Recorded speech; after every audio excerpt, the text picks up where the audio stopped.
Radio Tennis Play. S'il vous plaît, mesdames et messieurs, les joueurs sont prêts. Un petit peu de silence. Merci.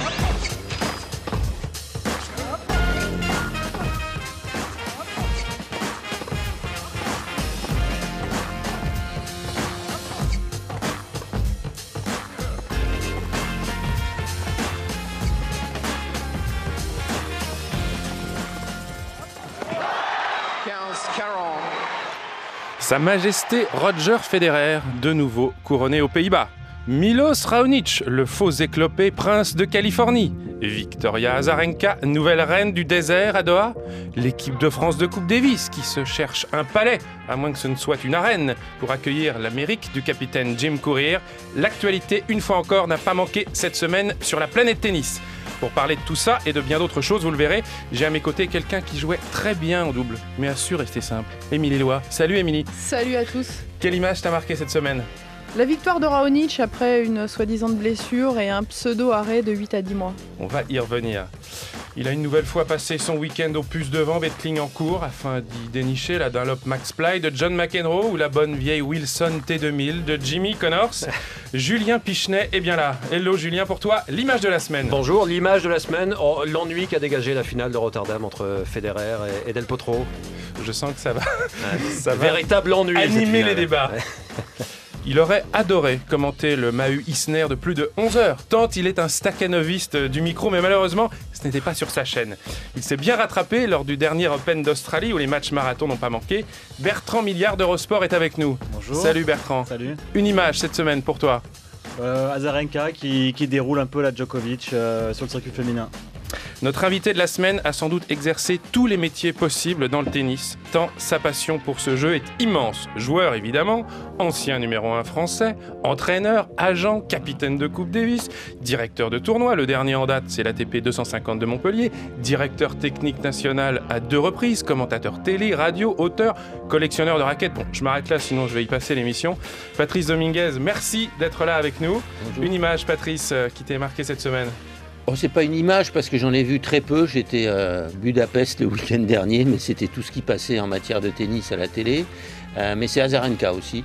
Et je trouve qu'elle s'installe bien comme numéro 1 et personne ne la conteste. Ce qui est déjà bien pour le circuit féminin qui a identifié enfin une numéro 1 mondiale. Voilà, le casting est en place. La discussion peut commencer. Radio Tennis Play numéro 3, c'est parti. Radio Tennis Play.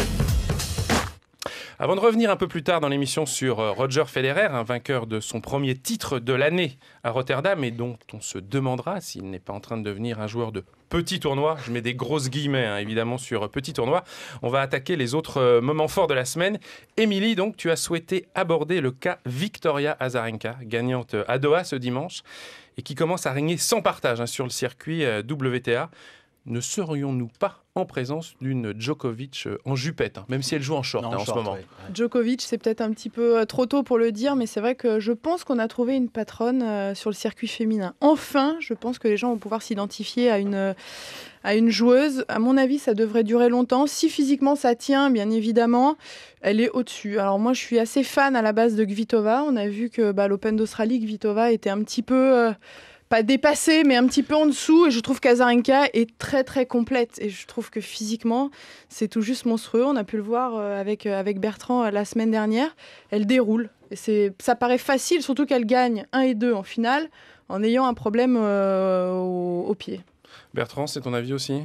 En fait, là, tu parlais de Djokovic, il y a plusieurs aspects. Il y a l'aspect déjà rouleau compresseur. Effectivement, en ce moment, c'est vraiment ça. Elle en est à 17-0 sur la saison. On a l'impression que la confiance qu'elle avait déjà, là, maintenant, elle a été multipliée par sa première victoire en Grand Chelem. Donc, elle a l'impression qu'elle ne peut pas perdre. Elle s'est blessée en demi-finale. Elle a joué blessée avec une cheville blessée en finale. Elle met, comme tu as dit, je crois 2 et 2 ou 2 et 3 à Stosur en finale, presque en marchant. Donc là, elle est effectivement à un niveau de confiance un peu la Djokovic qui est ultime.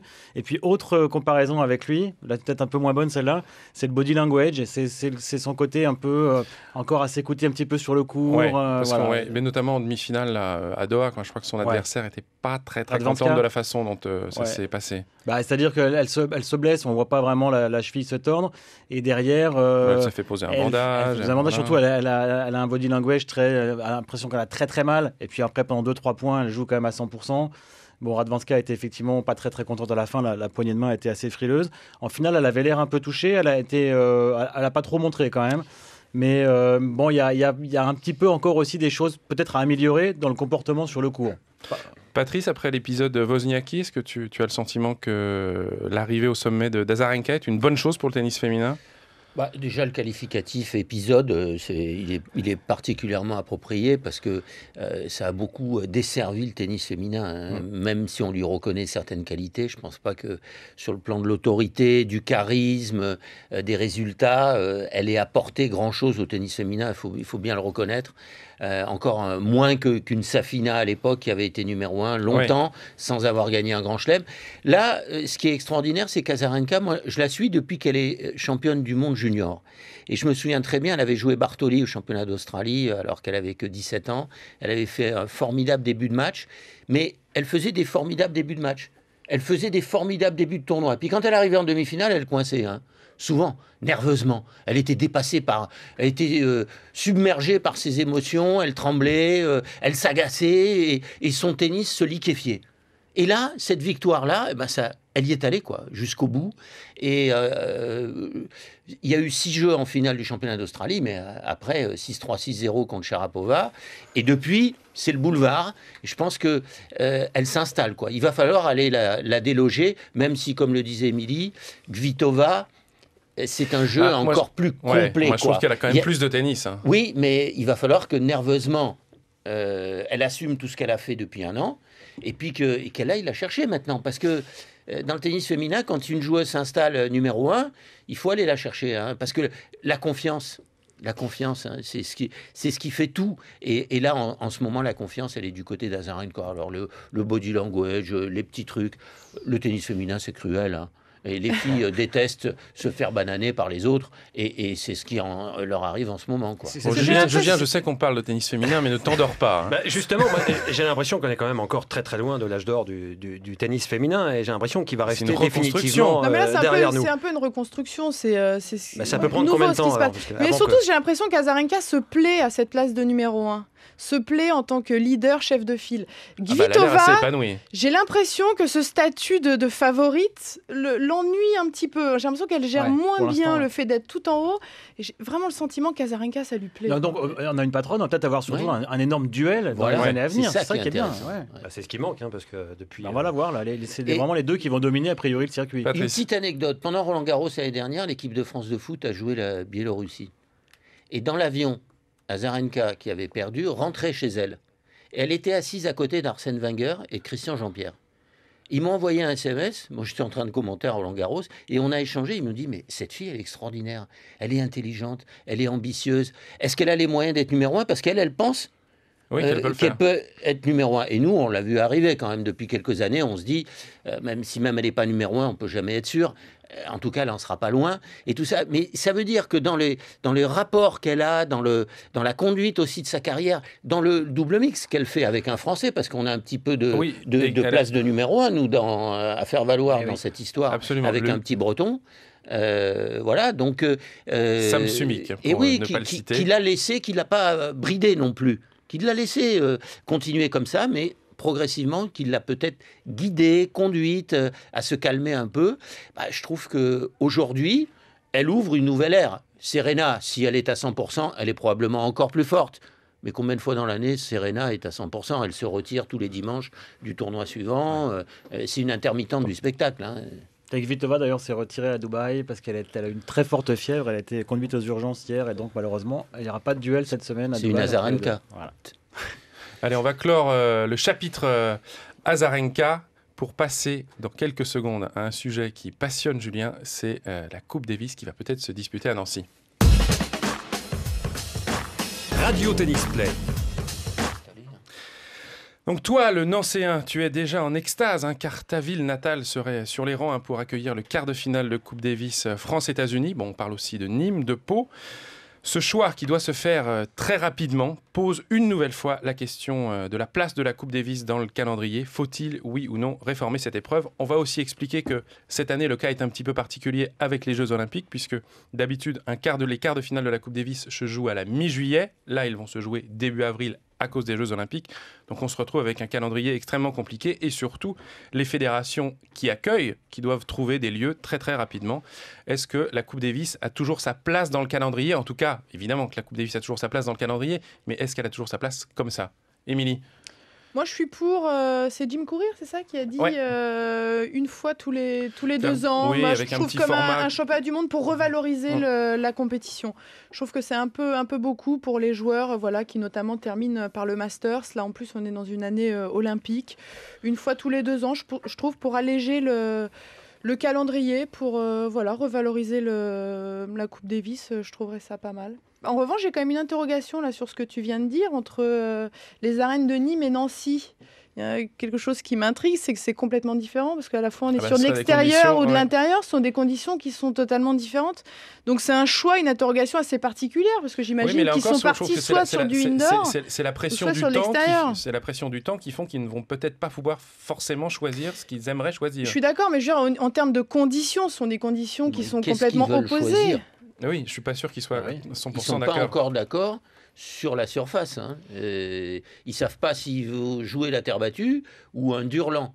Alors, si on joue sur terre, ça complique les choses parce qu'il n'y a pas beaucoup d'endroits où on peut mettre des terres, surtout en extérieur. Il vaut mieux jouer sur une surface sur laquelle les joueurs français sont très bons plutôt que sur une surface où les Américains sont moins bons, non ? Enfin, les Suisses ont fait une erreur, à mon avis. Oui, de toute façon, c'est le discours qui revient quasiment à chaque fois qu'on doit jouer sur ses forces.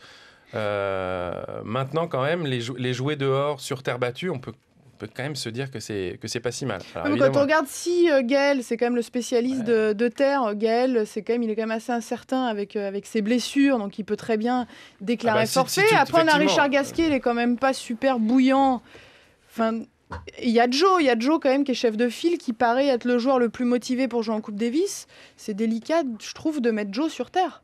Éviter de faire la même erreur que la Suisse parce qu'ils ont pas joué sur leur force. Ils ont essayé de jouer sur les faiblesses américaines et ils se sont fait complètement avoir. Surtout que Isner à altitude sur terre battue, c'était quand même dangereux. Julien le Nancéen. Bon, il y a plein de combinaisons possibles, on l'a compris. Intérieur, extérieur, terre battue, pas terre battue. Début avril, on peut quand même espérer jouer dehors. Mais il fait moins 10 à Nancy au mois d'avril, non ?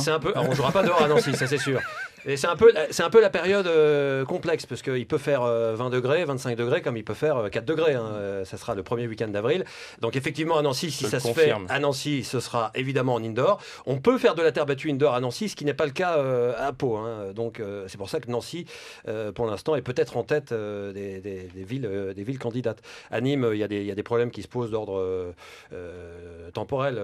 Il faudra jouer très tôt le matin, ce qui peut être embêtant pour les télévisions. On n'aura pas forcément de lumière le soir, donc ça pourrait être un petit peu embarrassant. Donc la meilleure solution semble pour l'instant être l'indoor terre battue à Nancy. Ah oui, évidemment, tu vas défendre ce projet. Combien 4500 places. Combien de places dans la salle ? Ce serait la salle a priori de la salle de basket. La salle des basketteurs, oui, c'est 7000, entre 5000 et 7000 places, ça dépend comment on la... 5000 ou 7000, comment c'est on pas l'agence. Ouais. On a joué un match de Fed Cup. Il y a eu la Fed Cup, Émilie a joué à Nancy. Balle de match de Mauresmo. Exact. Contre Chiavone et on a perdu. Non, mais ça me paraît petit comme salle, non ? Ouais, mais après, ça dépend comment tu l'agences. Quel souvenir Nîmes et Pau, on a déjà eu 1000 fois la Coupe Davis là-bas. Pau, on a l'impression que Pau a acheté la Coupe Davis tous les 6 mois. Il y a une rencontre de Coupe Davis à Pau. Je suis désolé. Pour les Palois. Mais la salle est magnifique. Oui, mais toi, tu réfléchis comme ça. Il va falloir changer le nom de l'épreuve. La Pau Coupe Davis. Voilà, non, mais d'accord. C'est parce que tu n'es jamais allé à Pau. Il y a eu 43 fois la Coupe Davis à Pau ces 10 dernières années, j'ai l'impression. J'exagère. Caricature. Oui, mais eux, ils pensent aux sous. C'est quand même plus intéressant de remplir un stade de 10 000 qu'un stade de 5 000. Oui, mais on va pas toujours faire ça dans la même ville, Émilie. Je suis d'accord, mais quant à l'intérieur et pour les organisateurs, c'est quand même plus intéressant de trouver une salle de 10 000. Je suis d'accord avec toi qu'il faut changer. En plus, on mange mieux à Nancy qu'à Pau. Mais c'est comme la bouteille. C'est le contenant qui compte. Je crois qu'il faut bien choisir la surface surtout. Après que ce soit à Pau ou à Nancy, ça va être secondaire. Le public va être chaud bouillant de toute façon. Partout, mais il faut bien choisir la surface. Et pour l'instant, ils ne sont pas vraiment d'accord. Et pour en revenir à la question de base, Ouais. Christophe, quand les joueurs arrêteront de faire des exhibitions à peu près tout le temps dans la saison, au mois de décembre, fin novembre, etc., là, je pense qu'ils pourront commencer à se plaindre et dire le calendrier est trop chargé. Mais pour l'instant, moi, je vois tout le temps des joueurs qui se plaignent et qui sont en train de faire des exhibitions au bout du monde, tout le mois de décembre. À tout moment où ils ont un petit peu de trou dans leur calendrier, ils jouent des exhibitions. Donc après, il ne faut pas venir se plaindre qu'il y a trop de tournois, ou que la Coupe Davis, ça prend de la place, etc., quoi. Julien, tu piaffes. Il y a un énorme problème qui se pose et qu'on n'a pas soulevé, c'est qui va jouer la Coupe Davis. Où en sera Gaël Monfils physiquement début avril. Et ça, c'est une donne qu'il faut absolument considérer. Parce que s'il ne joue pas la Coupe Davis, étant donné que Gaël Monfils est très bon sur terre battue, qu'est-ce qu'il faut faire par rapport à ça? Est-ce que Gasquet sera prêt? Est-ce que Gilles Simon, lui aussi, il était blessé? On l'a vu la semaine dernière en Amérique du Sud, il s'est fait écraser par Nalbandian. Tsonga sera là, c'est sûr, mais après, il y aura qui derrière Oui, lui? mais c'est délicat de répondre à cette question parce que là, Bah il y a oui, la tournée c'est pour ça que c'est américaine qui délicat. commence. Mais Donc là, on ne peut pas commencer malheureusement, c'est à aussi, faire je la trouve, sélection. l'un des problèmes de la Mais Coupe on a Davis, c'est un que tu ne peux joueur. pas On a un joueur. prévoir. C'est Joe. Oui. Et Les si- autres, on n'est jamais Ouais, sûr. ouais. Alors, il vaut mieux pas qu'ils portent pas cette semaine-là, parce que sinon, ça sera très, très compliqué. Mais c'est l'incontestable, c'est Joe. Après, on compose autour en fonction de la surface, de la forme du moment et tout ça. Évidemment que Gaël a les faveurs du poste de numéro 2, c'est évident. Mais il y a toujours cette interrogation le concernant. Mais pour revenir au fond du débat, est-ce que toi, Patrice, tu penses qu'il faut réformer la Coupe Davis et trouver une autre formule, ou est-ce qu'on doit la garder telle qu'elle est aujourd'hui? Moi, je pense que le tennis est arrivé à un point où aujourd'hui, en tenant compte des évolutions qu'il y a eu, et la WTA a été la première à réduire son calendrier, elle a bien fait. L'ATP a réduit son calendrier, ils ont bien fait également, les joueurs. Et pour la première fois cette année, la saison va se terminer le 11 novembre. Mais ça va être remplacé par des exhibitions, parce que les agents n'attendaient que ça depuis 10 ans ou 20 ans.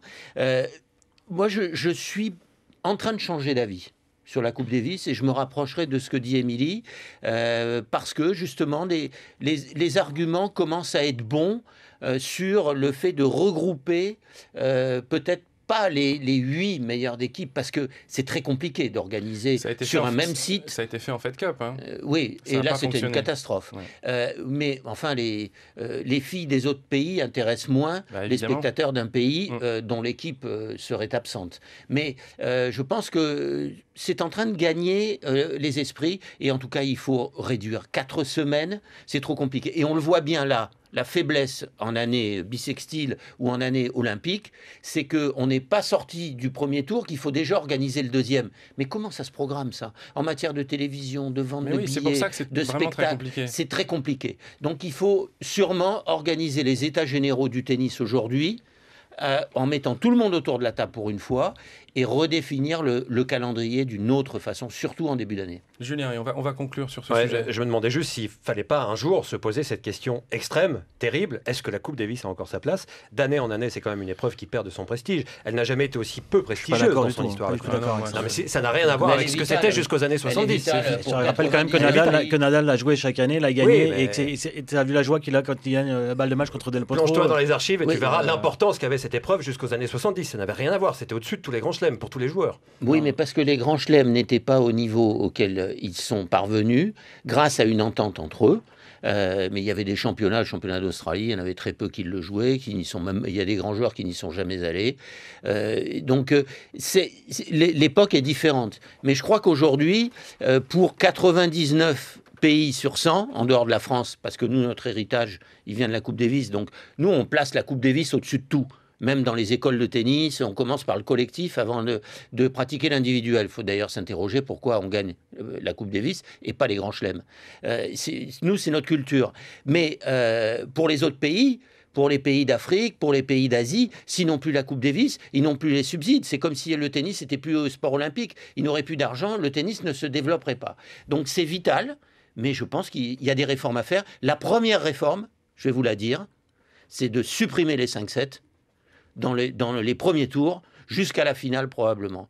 Tout le circuit se déroule en dehors des grands chelems sur 3 sets. Et là, tous les grands joueraient, et il y aurait déjà beaucoup moins de problèmes. Toutes les télévisions viendraient, ça serait programmable. Aujourd'hui, comme tu l'as dit tout à l'heure, si on commence à 10h à Nîmes le matin pour terminer à 20h, mais quelle est la chaîne hertzienne qui va le prendre? Il n'y en a aucune. Ou alors on va commencer sur France 2, on va passer sur France 3, on va finir sur France 4 et peut-être le résumé final sur France 5. Tennis Play, c'est très bien. On garde 2 jeux d'écart quand même. Hein. On garde 2 jeux d'écart au 3e set. Hein. Mais non, mais il faut arrêter. Même Djokovic le dit. Et ce sera Djokovic qui fera changer les choses parce que c'est le joueur le plus intelligent du circuit aujourd'hui et lui, il veut des réformes. Et je pense qu'il va mener cette réforme-là. Non mais physiquement c'est intéressant parce que quand tu regardes un Joe par exemple qui fait vraiment son programme en fonction de la Coupe Davis, il est 3 semaines off, c'est-à-dire que la semaine précédant la Coupe Davis il joue pas, la semaine pendant la Coupe Davis donc bien évidemment il joue pas et la semaine d'après il joue pas. C'est vrai que si c'est des matchs écourtés, peut-être que là ce serait différent même pour tout le monde, même pour les tournois qui suivent la Coupe Davis ou qui précèdent la Coupe Davis. Allez, on va en terminer avec ce sujet, on devrait savoir donc lundi prochain quelle ville accueillera ce quart de finale de Coupe Davis, à Nancy donc ou ailleurs, et ce sera du 6 au 8 avril. Radio Tennis Play. Me concernant, je voudrais bien que l'on revienne aussi sur la révélation de la radiographie ratée de Milos Raonic en Coupe Davis. Alors quand je dis raté, c'est mal interprété. Ce qui n'a pas été sans conséquence, puisque vous vous souvenez que le Canadien, se croyant blessé au genou, n'a pas joué le 3e jour du match Canada-France contre Joe-Wilfried Tsonga. Il s'est avéré en fait que Raonic n'avait pas grand-chose, à tel point qu'il a enchaîné du calme, qu'il a enchaîné avec le tournoi de San José, où il s'est imposé, conservant son titre.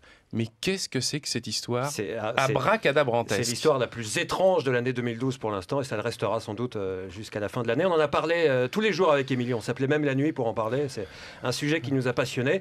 Je suis heureusement que vous avez des SMS illimités parce que c'est infernal. Il veut jouer en 3-7, il ne veut pas jouer 5-7. Moi, je suis. Il veut jouer avec tie-break en plus, uniquement. Je suis pour qu'on rejoue la rencontre, tout simplement, pour qu'elle puisse se jouer en bonne et due forme. Tu perds la tête. C'est insensé, mais il faut être insensé un peu dans la vie. Pour qu'on rejoue. Il y a eu un vice de procédure, on rejoue la rencontre avec un Raonic qui va jouer son match contre Tsonga. Mais ce qui est dommage, c'est qu'il y aurait eu un vrai match, quoi. Parce que là, on s'est un peu ennuyé quand même sur le dernier jour. Hein. Attendez, ça fait partie du jeu. On avait fait lors de la première émission. Ça y est, c'est compliqué. On joue le Canada. C'est quand même l'équipe la plus simple. La preuve que il y a Raonic. Attention à Raonic. Raonic va gagner tout seul. La preuve, ça montre bien quand même. Qu'il a fallu une erreur des médecins pour que la France. Attends, mais tu te connais quand. Je sais pas, Patrice, interviens s'il te plaît. Contexte. Quand tu es blessé, que tu vas faire un examen. T'es pas médecin, mais tu te doutes bien un petit peu de la gravité de ta blessure. Tu connais ton corps. Il est tout jeune, il est né en 90. Mais comment est-ce possible que le samedi, on lui dise « Attends, t'as une déchirure de 50 cm, tu vas être arrêté quasiment pendant 1 an, et la semaine d'après, il joue le tournoi. » Bon, rappelons juste un petit peu le contexte. Raonic, il a joué donc, ce match. Pourquoi vous dites Raonic? Tu veux dire Raonic? Ouais, c'est Raonic. C'est Raonic. Les Canadiens. Milos. Bon, alors Raonic. Allons-y pour Raonic. Donc Milos. Dansevic. Voilà, Dansevic, Franck. Milos qui a joué le vendredi, qui a joué le double et qui donc avait mal au genou, se fait radiographier. Je ne sais pas s'il l'a joué. C'était pas extraordinaire. Et qui donc le dimanche matin déclare forfait. Comment ça peut arriver une chose pareille, Patrice, qu'un médecin se trompe autant pour que quand même le gars la semaine d'après il galope comme un gosse. Hein, moi, pour avoir vu, parce qu'on peut rapprocher le genou de Raonic, celui de mon fils. Oui. Le dimanche d'avant, moi j'ai vu l'œuf de pigeon sur le genou de le directeur de tournoi que tu es devait être un peu inquiet. Je ne pensais pas qu'il allait même venir sur le court, quoi. Et il a fait donc quand la même semaine d'avant, Gaël Monfils jouait la finale du tournoi de Montpellier. Avec les joueurs de tennis, les blessures, ça relève quand même d'une médecine très très particulière. Oui, mais c'est comme Azarenka et sa cheville à Doha la semaine dernière. Oui, mais là c'est quand même... Si on se met du point de vue des Canadiens, c'est une erreur médicale qui n'est pas sans conséquence pour eux. C'est assez incroyable.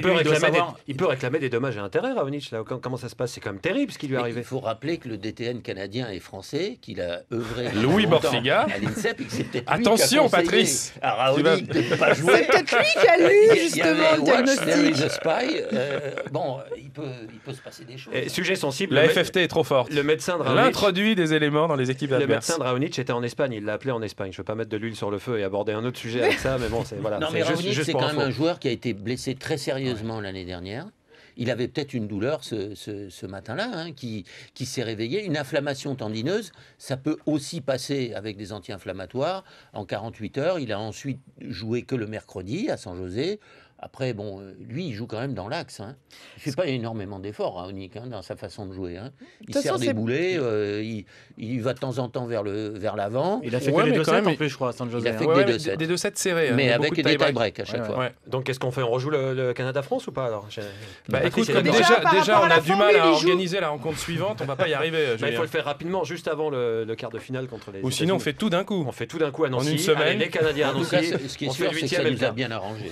Ça nous a bien arrangé. Ça a sûrement arrangé de son gars parce que retourner de service de Raonic, on passe jamais un beau dimanche. Hein. Non, je trouve qu'il a un jeu, c'est vrai que c'est assez terrible, assez monotone, mais jouer simple, double, simple, en 3 jours. Qu'est-ce qu'un jeu assez monotone, pardon? C'est quand même très compliqué. Raonic. Je suis pas hystérique de Raonic, mais c'est vrai qu'on n'aime pas. Mais moi j'aime ça. Mais je le dis, j'ai jamais dit que c'était le tien. Bon, moi j'aime bien les besogneux. En tout cas, le garçon a déjà gagné 2 tournois cette année, ce qui n'est quand même pas si mal. Et, non, mais attendez, c'est il est parti pour faire une belle carrière. Il a gagné 2 tournois. Hein. Et c'est un joueur du top 10 demain, avec Tomic, et non pas Tomic. Qui a perdu la nuit passée qui peut venir, et Dolgopolov. Hein, il fait partie du trio des joueurs qui peuvent intégrer le top 10 un jour ou l'autre. Ça va faire du bien. Et Harrison dans quelques années aussi. Harrison, l'américain. Ça va faire du bien quand ils vont remplacer tous les Nadal, les Djokovic, les Federer qu'on a assez vus. Ça y est, c'est dit, ça y est. Je l'ai dit. Allez, on va clore le sujet Raonic parce que là, Julien est mal parti. Et on va aborder dans quelques instants un autre débat qui devrait être animé. Radio Tennis Play.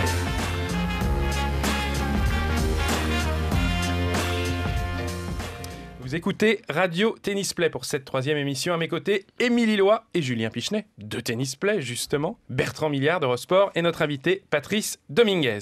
Allez, on passe à la 2e partie de cette émission avec le débat concernant Roger Federer. Oui, Julien, vainqueur de son 71e titre le week-end passé. Un nouveau succès pour le Suisse, un ATP 500 malgré tout. Mais n'avez-vous pas un petit sentiment d'inachevé dans tout ça? Après Bâle, Bercy, le Masters l'année passée, donc Rotterdam, Federer gagne beaucoup, mais plus en Grand Chelem. Il n'a pas croisé lors de tous ses succès les autres membres du Big Four, à une exception près. Nadal au Masters et donc en salle. A-t-on désormais un Federer gagne petit? 3-0. Oui, certes. Non, mais déjà, qu'est-ce qu'il faisait à Rotterdam, quoi? D'accord, ça paye bien, mais... je sais pas. Voilà. Hein, c'est tout? Voilà. Et c'est comme ça qu'ils on va pas être iconoclaste, mais quand même, Federer, il gagne plus quand les grands et les gros sont là. Hein? Il gagne quand les deuxièmes sont là. Et forcé de reconnaître qu'en indoor, ça reste sa surface, ça reste son lieu. Il a gagné, oui, Bâle, Paris, Londres, Rotterdam, mais il n'a pas battu les meilleurs à ce moment-là. Bon, Nadal, on va faire une parenthèse sur ce qu'il était au Nadal Masters, en salle au mois de novembre, c'est jamais ahurissant. Il est blessé, donc... Je pense qu'il est libéré, en fait, tout simplement, quand il joue dans les tournois où il n'y a pas les deux autres, quoi. Il joue libéré. J'ai vu quand même la demi-finale contre Davydenko, il passe pas loin de la sortie. Il a failli passer à la casserole, quand même. Il y a eu un set et break, 3-4, 0-40 au 3e. Ouais, il était vraiment pas loin de sortir, mais il s'est bien repris. Puis Davydenko, d'un seul coup, il s'est mis à rejouer Davydenko d'il y a 4-5 ans. Bon. Il s'en est quand même sorti. Par contre, en finale, il s'est baladé après contre Del Potro. C'est un joueur d'abord, il s'entend bien avec lui. En dehors du court, il se sent à l'aise contre lui, même s'il a perdu une finale de Grand Chelem contre lui en 2009. Il en parle comme si c'était son attaché de presse ou son agent. Il y a de l'amour dans les yeux. C'est incroyable. C'est quasiment émouvant. T'as pas l'air de t'être ennuyé dimanche en regardant la finale. Non, je m'ennuie jamais quand je regarde Federer. En fait, t'as pas dormi. Comme les gens qui connaissent bien le tennis, qui aiment bien le tennis. Parce que les 10 000 spectateurs dormaient, même Del Potro il dormait. Non, je crois pas. Je crois que le public était content de voir. C'est triste à mourir. Mais il y a rien d'incroyable là-dedans qui gagne maintenant les petits tournois et quand il y a les gros, mais c'est l'enthousiasme que ça génère qui m'énerve. Ça fait partie du jeu. Il a survolé le circuit pendant des années. Un beau joueur, ça se pas là-dessus. Non, mais c'est le plus beau tennis qu'on ait jamais vu, Federer, quand même. Mais c'est pas le problème, mais c'est triste là. Il vient faire son boulot, il vient chercher son chèque. C'est ce que je viens de dire, mais les gens. Il vient avec sa petite mallette, il fait son match, il fait ses petits coucous là, son petit applaudissement. Mais tu dis ça, mais pour les organisateurs, ils sont contents, ils ont Roger Federer.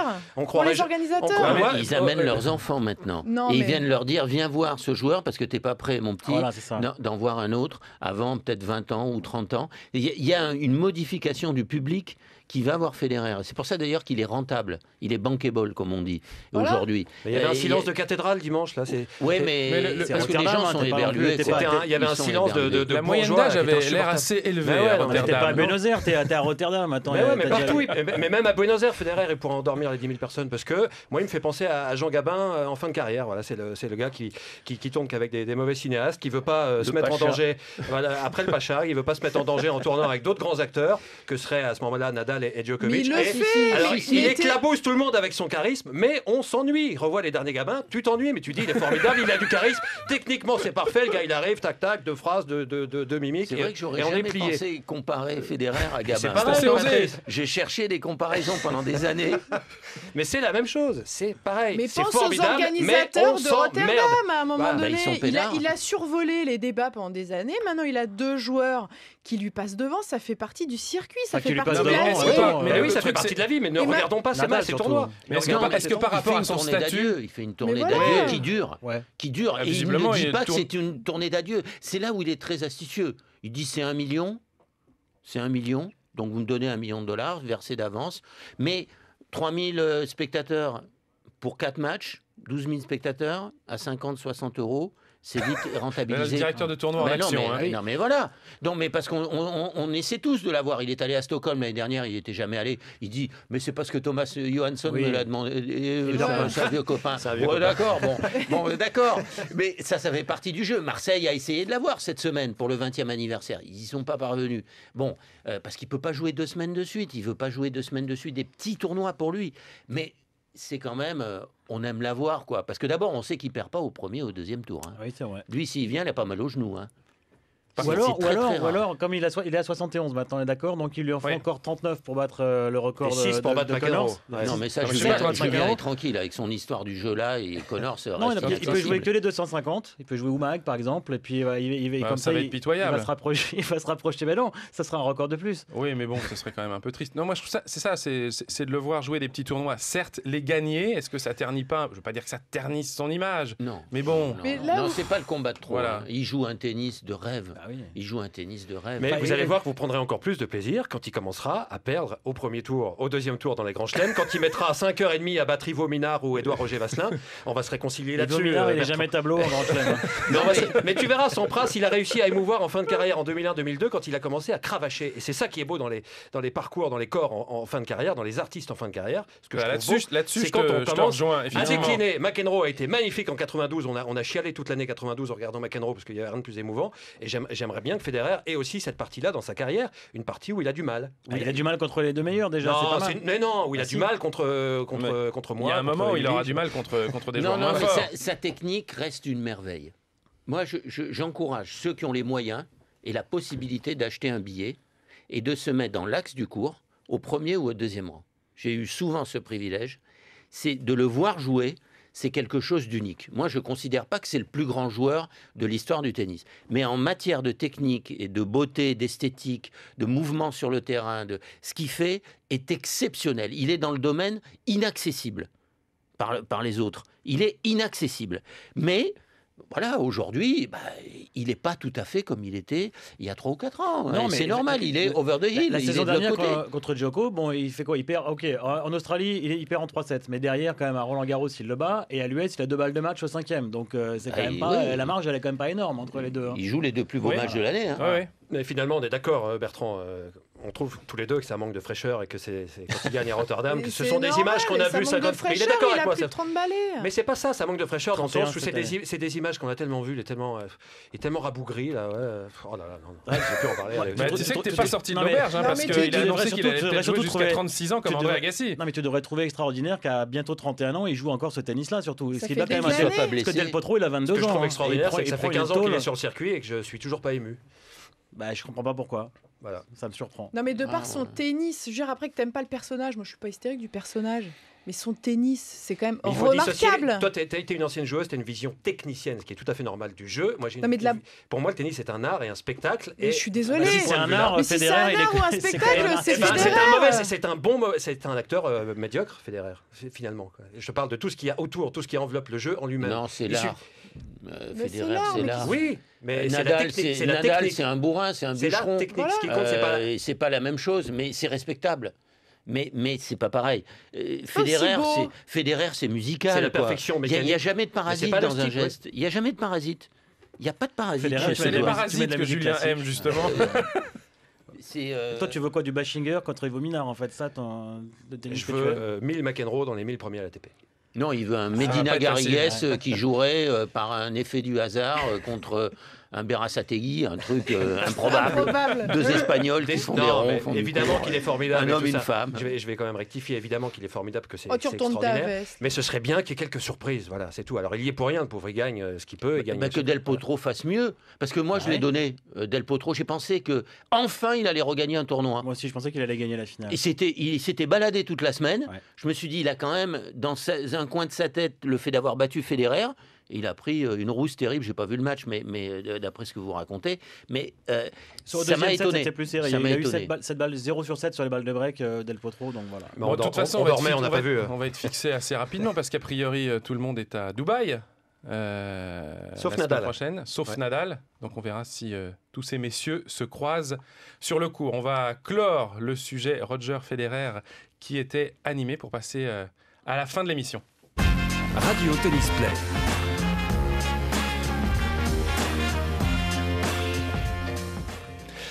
On a évoqué le problème du calendrier tout à l'heure avec la Coupe Davis, mais l'agenda du circuit international est de toute façon un casse-tête depuis que le tennis s'est professionnalisé. Julien, pour ton effet rétro, tu vas justement revenir sur un épisode tout à fait édifiant, un épisode que personnellement j'adore. Ah, moi aussi, j'adore. Je suis sûr que vous vous en souvenez, Patrice. Un épisode qui montre qu'il ne faut pas obliger un joueur à participer à un tournoi s'il n'en a pas envie. Thomas Muster. Vous vous souvenez tous de Thomas Muster? Ça, c'était côté coup droit, et côté revers, c'était un petit peu plus sourd. Eh bien, en 90, alors qu'ils jouaient la Coupe Davis, ils avaient atteint la demi-finale cette année-là, les Autrichiens, on l'a obligé à jouer un tournoi l'été à Prague. Il avait visiblement quelque chose d'autre de prévu, Thomas Muster, des vacances avec des copains, on ne sait pas. Il n'avait absolument pas envie d'aller jouer ce tournoi à Prague. L'ATP lui dit: tu vas aller jouer à Prague? Non, répond Muster, je n'ai pas envie. Tu vas y aller, sinon on te sanctionne. Non, je n'ai pas envie. Finalement, qu'est-ce qu'il fait? Il y va. Il joue Pistolesi au premier tour, il est tête de série numéro 1, c'est un tout petit tournoi, il doit le gagner. Il joue un jeu, 2 minutes, il range ses affaires et il s'en va. Voilà, donc il a écopé quand même d'une énorme amende, évidemment, beaucoup plus grosse que l'amende qu'il aurait eue si jamais il avait décidé de ne pas venir, ce qui est un petit peu paradoxal, mais en tout cas c'était un beau pied de nez aux autorités du tennis. J'ose pas regarder Patrice en disant ça. Ça peut être un peu absurde parfois. Est-ce qu'il faut obliger un joueur, Patrice, à jouer un tournoi qu'il n'a pas envie de jouer? C'est l'un des matchs les plus courts de l'histoire du tennis, 2 minutes. Oui, mais je pense que ça a contribué, cette histoire, à faire que les règlements ont évolué et qu'aujourd'hui, si un joueur ne se sent pas, il est obligé d'aller sur place faire constater qu'il est dans l'incapacité de jouer, mais il est obligé d'accomplir un certain nombre d'opérations de marketing, de relations publiques, parce que ça pénalise. On voit bien qu'une histoire comme ça fait de très mauvais effets au niveau de tous les parrains, les sponsors, de l'organisation du tennis, quoi. C'est très caricatural comme histoire, mais ça existait. Et que de temps en temps, il faut des règlements pour empêcher ce genre de choses, parce que c'est très préjudiciable. Et juste rappeler Non, pour les mais- plus jeunes que Muster était fou. Voilà. Non, Il mais l'est toujours Ce qui est d'ailleurs. quand même dingue, c'est qu'il est comme ça, il sort le truc Muster et tout, c'est fabuleux. Il a joué limite 2 jeux. Il va Un jeu, critiquer un jeu. après Federer, Ah oui, c'est une qui est histoire quand même incroyable. très très pro et qui n'a jamais abandonné dans un qui n'a match. jamais abandonné pour les Toi, organisateurs tu veux que quand tout ils soit donnent. carré, que tout se passe bien, tu veux. Non, voilà. parce que j'aime bien comme ça, On va pas un s'ennuyer peu le avec toi. bordel. Mais mets-toi à la place un petit peu des organisateurs quand tu payes une blinde pour que le mec y vienne et qu'il te joue un jeu. Mais c'est Et t'as un drôle. Federer, Moi, j'aurais t'es hurlé de sûr rire dans le public. Non, mais quand Michael Laudra Ouais, te ça dit... dépend si tu as payé ton billet très très cher. Quand Michael À Laudra Prague, te t'as dit pas on payé va très cher. boycotter un tournoi, aujourd'hui, c'est d'une inconséquence totale. Parce que quand tu es directeur de ce tournoi, tu te dis que d'abord, il se fait du mal à lui-même. Hein. Il s'est fait un grand mal. Parce que dans les tournois français aujourd'hui, pour avoir une garantie comme il avait avant, il va pouvoir se lever de bonne heure. Mais c'est très grave. Parce qu'on met en péril le travail d'une équipe. D'un tournoi. Un tournoi, c'est 50 semaines de boulot pour 2 semaines de fête.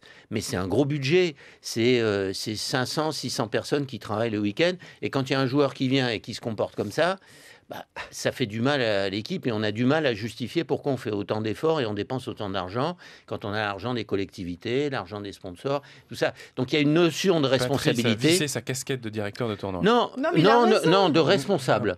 de responsable. J'ai été au bord de l'ATP pendant 5 ans et j'ai participé à l'énoncé d'un certain nombre de règles. Les joueurs disaient j'ai mal au pied, je ne vais pas aller dans le tournoi. Et puis voilà, tandis qu'aujourd'hui, ils sont obligés quand même de venir. Je me souviens de Tsonga qui est venu une année à Metz, qui n'avait pas pu jouer parce qu'il était vraiment empêché physiquement, mais il a participé à un tas d'opérations. Et finalement, le tournoi l'a absous complètement. Et c'était bien. C'était bien qu'il soit là, c'était bien qu'il participe à un certain nombre de choses. C'est la responsabilité entre un organisateur et un homme de spectacle. C'est un sport pro, les joueurs ils savent quand même par qui ils sont payés. Il faut quand même qu'ils rendent un petit peu aussi à ceux qui les payent, c'est un peu normal. Surtout à ce tarif-là. Bon, mais a priori, je pense que ce genre d'épisode n'arrivera plus sur le circuit. Les joueurs sont sages, beaucoup plus sages qu'à votre époque, Patrice. Quand même. Dans les années 70, il y en a eu des histoires. Il y en a, et je ne vais pas citer de nom, mais il y en a qu'on n'achète pas. Parce que on sait qu'ils peuvent vous poser le lapin. Et ça, c'est ça fait partie du business. Oui, mais c'est comme un chanteur qui fait simplement un jeu. Un chanteur qui monte dans le taxi et puis son premier tour. Oui, voilà, c'est ce qu'on ferait aujourd'hui. Voilà. Il va pas au Stade de France, il arrête le taxi à la porte de Clignancourt et rentre à l'hôtel et il dit aujourd'hui j'ai pas de voix. Bon ça fait mal quoi quand il y a 80 000 ou 10 000 qui attendent. Parce que le match c'est qu'il y aurait 45 titres pour Mouster au lieu de 44. Ouais. S'il avait joué. Il aurait pu gagner le tournoi. Cela dit, c'est un grand champion. Julien est au paradis. C'est un grand champion, mais c'est un type un fou, quoi. Allez, on clôt le sujet Mouster. Radio Tennis Play. Émilie, c'est à toi. Pour ton coup de gueule ou ton coup de cœur cette semaine, c'est un coup de cœur. Il est pour un trentenaire qui, pour la première fois, fait son entrée dans le top 30. 29, très exactement. C'est vrai, Julien Beneteau, je trouve ça sympa. Il atteint le meilleur classement de sa carrière à 30 ans, avec Loïc Courteau en plus, qui entraînait, je rappelle, Amélie Mauresmo. Je trouve que c'est beau, c'est une belle performance. À l'Open d'Australie déjà, je trouve qu'il avait montré beaucoup de hargne, beaucoup d'envie, contrairement à certains. Et je trouve que c'est une belle récompense. Sa joie lorsqu'il a battu Gilles Simon était... très très belle. Était belle, on sentait un peu de tension entre les deux Ouais. joueurs et le fait qu'il ait le meilleur classement aussi tôt dans la saison, peut-être que ça annonce une belle année 2012 pour Julien. Il a peu de points à défendre dans les mois à venir et puis surtout ce qu'il faut dire c'est qu'il était sorti du top 100 l'été dernier. Donc c'est une belle remontée. Ouais, avec sa blessure notamment. Et donc, surtout qu'il est peut-être en train d'assurer sa place de tête de série à Roland-Garros, ce qui n'est quand même pas si mal. C'est pas fait encore. C'est pas fait encore, mais bon, ça peut... Ça peut fonctionner. Ouais, mais il faudrait qu'il gagne le tournoi maintenant, peut-être à 35 ans. Oui, c'est vrai que sur les victoires... Il a combien de finales 7 finales Je crois qu'il a 7 finales. 6 ou 7 finales perdues. C'est vrai que c'est un peu dur. Alors, surtout la dernière contre Nieminen, parce que là, il était vraiment favori. Il avait gagné tout en 2-7. Nieminen, c'était comme lui. C'est un joueur qui a beaucoup de mal à gagner les tournois. Il avait gagné qu'un seul titre jusqu'à ce moment-là. Et il perd 6-2, 7-5 en finale à Sydney contre Nieminen. Elle a dû lui faire un peu mal, mais cela dit, il a bien rebondi derrière. Donc, ouais, cela dit, c'est vraiment mérité parce que c'est un joueur qui est vraiment passionné par son métier. C'est un gros bosseur. Et qu'il arrive justement à 30 ans à atteindre son meilleur classement, je trouve que c'est vraiment une jolie récompense. Patrice, c'est un joueur que tu aimes bien, Julien Beneteau ? Oui, pour toutes les qualités que vous avez évoquées. C'est quelqu'un qui fait le métier, qui le fait bien, quoi. Et voilà, il obtient une récompense. Et c'est vrai que même là, perdre contre Istomin, en demi-finale, il avait toujours battu demi-finale Istomin à San José. Bon, il n'aurait peut-être pas battu Raonic, qui l'avait quand même sévèrement battu le week-end précédent. Mais voilà, il se rapproche. Et pourquoi pas, quoi. Après les finales, il y a eu beaucoup de joueurs français qui ont tardé à gagner. On n'est pas un pays de joueurs très précoces. Des Saunier, des Bouter, ils ont gagné Dupuis, ils ont gagné à 29 ans des tournois, quoi. Donc lui, il a qu'un an de plus. Il a été souvent blessé aussi. C'est vrai. Mais d'ailleurs, c'est tout son mérite d'être revenu après sa blessure au poignet, parce qu'il était. Il a gagné sa place en Coupe assez bas au classement. Ouais. Il n'avait pas joué la finale à cause de son poignet l'année dernière. En Serbie. Et on le reverra en quart de finale de la Coupe Davis, mais pour ça, il faudra rebattre le Canada si on rejoue la rencontre. Donc, Allez, on arrête avec la Coupe Davis, Julien. Radio Tennis Play. Les tweets de la semaine sur Radio Tennis Play. Alors, je ne vous ai pas sélectionné de tweets en particulier, mais je voudrais vous faire partager la science du surnom de Brad Gilbert. Alors Brad Gilbert, vous le connaissez, l'ancien joueur, l'ancien coach notamment d'André Agassi, nouveau coach à l'essai de Sam Querrey depuis la semaine passée, donc est très actif sur Twitter. Il est aussi actif qu'il est bavard, donc c'est peu dire, puisque son surnom sur le circuit c'est CNN, tellement il parle. Et donc quand il poste ses petits messages, il choisit des surnoms pour tous les joueurs. Alors je vais vous faire un petit quiz avant l'heure. The Dog. Qui est The Dog? Dolgopolov. Bonne réponse. Benny. Benny. On vient de parler de lui. Benetto. Absolument, Ah, oui. absolument. Il l'appelle Benny. Oui. Ah non, mais après, c'est-à-dire qu'il faut comprendre, parce que parfois très c'est un peu, créatif, c'est assez compliqué. Musard. Muster. Non, c'est Murray. D'accord, ça serait bien d'avoir Chaza. l'explication aussi. Chaza. Bah oui, j'ai pas les explications pour tout. Chaza, c'est Sharapova. Ouais, très bien, ok. D'accord, Brad. The Fed, c'est facile. Federer. Federer. Herod, c'est facile aussi. Mhm. Andy Roddick. Absolument. Birdman, plus dur. Birdman. Petre Corda, peut-être. C'est le Presque, oui, le le oiseau oiseau. presque. D'accord. Non, c'est Thomas Berdych. Ah, ouais. Ah ouais. Il va pas les chercher très loin aussi, c'est pour ça, nous, on va... ouais. Joe Willy. Son gars. Voilà. C'est pas- Stan the Man. Vavrinka. Ouais. Alors celui-là, il est pas mal. Swordfish. Espadon en anglais. Ouais, bah, fiche. Ouais. Magnifique. Dr Ivo. Ok. Karlovic. Ils sont nuls, ces surnoms sur le... Non mais c'est quoi ce truc? Mais Ah, comment C'est une ah, celui-là, catastrophe. j'aime bien celui qui va venir. Ah, la Gin, musique. Gin and Tonic pour Tomic. Ah, Jim my Mayer God. aussi, non? Ah ouais, non, je croyais qu'il était plus drôle que ça, Brad Gilbert, en fait. Alors, peut-être qu'à l'oral, c'est pas terrible, mais à l'écrit, moi, je les trouve pas mal quand je me balade sur Twitter. Et celui qui est un petit peu méchant, c'est Rusty Rouillet pour Leighton Hewitt. Voilà. Bon. Sinon, il faut suivre Ivo Karlovic. Ah bah ça, c'est Twitter. une plus évidence. drôle. C'est une évidence. Mais je veux pas faire un tweet d'Ivo Karlovic toutes les semaines parce que Tu tweets Patrice? on pourrait. C'est ce que Pas j'allais du demander tout. aussi. Non. Non, pas du tout. Ni Pas- Facebook, ni Twitter. Bon, bah, Je veux surtout pas être un ami de sur qui que ce Facebook. soit. Bon, Patrice. Il n'a pas d'amis. Alors, sur Grand Chelem, l'autre fois, j'ai participé à un chat, mais c'était invraisemblable ce qui se disait à propos je sais pas, d'un article que j'avais écrit. Mais c'était très intéressant. Mais bon, c'est des discussions sans fin, quoi. Ça va. Bon, alors on va clore le chapitre Twitter, puisque j'ai pas fait un triomphe avec mes petits surnoms de Non, mais Brad c'est marrant. Gilbert. Non, mais c'est marrant. Et c'est vrai que Brad Gilbert, c'est un sacré bavard. Radio Tennis Play.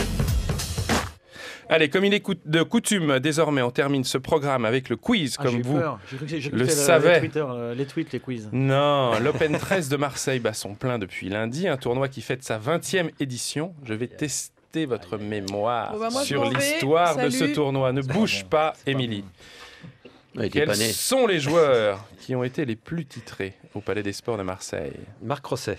Oui. Il y en a d'autres? Eh oui, il y en a 2. 3 fois Marc Rosset? 3 fois Marc Rosset, 93, Bertrand. 94 Attends, je t'ai et vendu 2000. comme le quizman. Non, mais sur les vrais trucs. Alors quoi, pas sur, Ouais, voilà. Sur les vrais trucs. Tu vas dire ça à Jean-François Cojol. Le directeur de Marseille. Non, attends. Allez, le deuxième joueur qui a remporté 3 titres à Marseille, c'est Thomas Enqvist. 97, Ah oui, effectivement, on s'en 98 s'en souvient et pas. 2002. Et qui vit en Provence, d'ailleurs. Absolument. Près d'Aix. Et qui est quand même. Il est Ah, mais il est capitaine, capitaine. Non, mais il est si capitaine je de vous la fais- Suède. Il et- est capitaine de la Ouais, Suède. Hein. Il faut quand même beaucoup de courage pour être capitaine de la Suède en ce moment. Et C'est que le vrai. meilleur joueur, enfin Söderling étant blessé, le meilleur joueur est 350e. Donc, Il est classé 4-6, le meilleur joueur derrière. Allez, deuxième question. Combien de Français ont remporté l'Open 13? Il y en a pas mal. 13. Non. Bah, il y a Un eu peu Gilles Simon. Bon. Pioline? Oh là là, vous êtes mou, hein? Pioline? Oh là là. Pioline, Moi, non. j'interviens même pas. Il n'y a pas une finale. Santoro. Oui. Forget, Santoro. Forget, Oui, Forget, voilà. oui. Forget bat Pioline en 96, voilà, c'est pour ça. Je sais Oh pas là ce là. que t'es parti pour énumérer. Je pensais que t'allais énumérer 10 noms et là tu fais. Bon, on va tous les Gilles dire. Non, Simon. non, mais pas Je suis que je l'ai effaré. en- Je suis effaré. Mon fils. Non, Non. c'est Clément. toujours très mal joué. Clément. Tsonga, non Tsonga, non Laudra. Grosjean. Son Voilà, gars. ça y est, on a eu tout le Laudra. monde. Ouais. Il y en a Laudra, mon six. fils, le comte, Ouais, Noah. c'est bon. Il y en a Dominguez, 6. Kojol, Darmon, Lacoste. Allez, Forget 96, Santoro 99, Clément en 2006, Simon en 2007, Songa en 2009 et Laudra en 2010. J'en ai un quand même, tu vois. Et l'Audra qui Ah a non, gagné c'est le simple faiblard. et le double. Avec Benetton. Exactement, Ah ouais. toujours la petite précision de Patrice. Quel joueur a réalisé à Marseille la première très très grosse perf de sa carrière? Federer, probablement, non? Absolument. Federer. Mais alors, Quand tu raconte-moi tout. Tu réponds que ça à chaque fois. Oui, voilà. Federer. Non, Tu me je poses me une souviens, question, je tu me souviens, réponds il avait Federer. 18 ans ou 17 ans, il cassait sa raquette encore à l'époque. Ouais. Oh, tu dis ça comme si C'est en c'était 98, non dépité. 99, Ouais. il bat Carlos Moya, qui est 5e mondial. C'était mon teneur joueur, du c'était mon joueur titre à préféré Roland. à l'époque, Carlos Moya. T'as tu son vois, classement ça, je là m'en parce qu'il souviens. n'était pas dans le top 200, je crois. Federer n'avait pas encore 18 ans, il était 243e mondial. Ah, si, à Et 99, il avait battu ouais, Moya c'est ça, 7-6, 3-6, 6-3. Mais on commence à parler de lui déjà à l'époque. Bah oui. Hein. Ah oui. Beaucoup. Mais bon, on compare avec quand t'es Sampras, déjà. 243 et que tu bats le 5e, c'est quand même pas si mal. Mais Carlos, c'était quand même le spécialiste des défaites à la con, un peu. Si je peux Bon, me puis c'est vrai, permettre, puis en indoor. en indoor, il a eu quelques sautes de tension. Ouais, mais enfin, Grand Chelem, Finale de numéro Masters. 1 mondial. Finale de Masters. C'est l'année où Moya gagne Roland Carlos Garros, quand Moya, même, faut le dire. L'année d'avant, 98. 98. Ah, c'est en 99. Voilà, ça. il était D'accord. tenant, C'est du 6 mois titre à après. Roland. Ouais, Et pardon. quand on parle des fêtes à la con, il a quand même en finale de Masters, il a quand même mené 2-7-0, 4-1 contre Correggia, il a perdu en 5. Donc, voilà. C'était un joueur En qui est indoor, d'ailleurs. Ouais, En une indoor, fois. ouais. Mais c'était une belle finale. Hanovre ou Bah, Francfort. ça aurait été une belle finale s'il avait gagné, ouais. Oh là là, je te Il sens. plaisante pas Ah avec ouais, ses ouais, fans. ah Non, mais non, c'est- non, il, de toute il façon- laisse gagner Correggia, c'est le seul vrai, grand c'est beau. titre C'est de beau. Eh oui, c'est le Correggia, seul grand titre deux de Correggia. finales de Roland et un Masters. Et Mais Correggia une a battu finale- Sampras en demi, donc il méritait la victoire. quand même. Allez, on va en terminer avec ce quiz. Radio Tennis Play. On arrive au terme de cette 3e émission de Radio Tennis Play. Merci à tous et particulièrement aux équipes de RTL qui nous accueillent dans leur mur. Vous pouvez évidemment nous contacter pour nous faire part de vos questions et remarques ou nous proposer des idées de quiz. Justement, on n'en a pas encore reçu, je crois. Mais on verra avec Florent à Tennis Play qui s'occupe de l'Internet. Pour ça, plusieurs moyens. Notre page Facebook Tennis Play, notre compte Twitter Tennis Play TV ou par Patrice, il mail peut pas en à envoyer, l'adresse alors. suivante. Non. contact@tennisplay.fr. On ne recevra pas de N'attendez pas mail qu'il nous- de Patrice. Ah si, un mail, oui. Ah, oui, mais pas quand sur même. Facebook. Voilà. Allez, le programme de la semaine, il est riche avec l'Open 13 de Marseille qui est largement retransmis par Sport Plus. Les messieurs sont également à Memphis pour un ATP 500. Ce tournoi est proposé par Orange Sport. Après Doha, oui, c'est un ATP 500, étonnamment. Après Doha, les dames sont-elles à Dubaï? Un tournoi très relevé à suivre sur Eurosport avec notamment Bertrand Millard ici présent. Et Eurosport 2 et Eurosport Player. Et Eurosport 3 et 15 et 12. C'est bon, j'ai une promo. Sur les antennes d'Eurosport, Les comme on dit maintenant. antennes. Voilà, les antennes, Ah non, les écrans ouais. d'Eurosport. Les Bon. antennes du groupe, quoi. Bon, merci une nouvelle fois, Patrice, d'être venu jusqu'à nous. Rendez-vous la semaine prochaine, car pour aujourd'hui... C'est fini, Michel! C'est fini!